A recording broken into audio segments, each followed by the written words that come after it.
Hello everyone, আজকে আমি তোমাদের সাথে আমার এই 5 বছরের গল্পটা শেয়ার করব। কারণ এই 5 বছর আগে আমি এখানে ছিলাম না ছিলাম এত কনফিডেন্ট, শুধু ছিল অনেক অনেক স্বপ্ন। আর সোশ্যাল মিডিয়া আমার জন্য সবসময় এত ভালোও ছিল না, ছিল অনেক অনেক প্রেশার আর অনেক অনেক ভয়। আমি অনেক বুলিং হয়েছি, অনেক অনেক হেট পেয়েছি, অ্যান্ড আমি জানি কিছু কিছু সময় আমারও অনেক ভুল ছিল। আমার কন্টেন্টও বেটার ছিল না, সেগুলো আমি অ্যাকসেপ্টও করেছি আর সেখান থেকে শিখেছি, আরও শিখছি।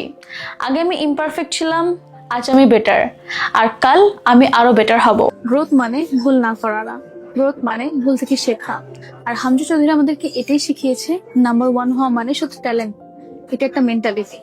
শাহসিমিন তো এটাই বলে, স্ট্রং ফাউন্ডেশন শুধু পারফেক্ট শুরু না, এটা মানে সব সময় সব চ্যালেঞ্জে স্ট্রং থাকা। এখনো আছি নিজের জায়গায়, নিজের পরিচয় নিয়ে।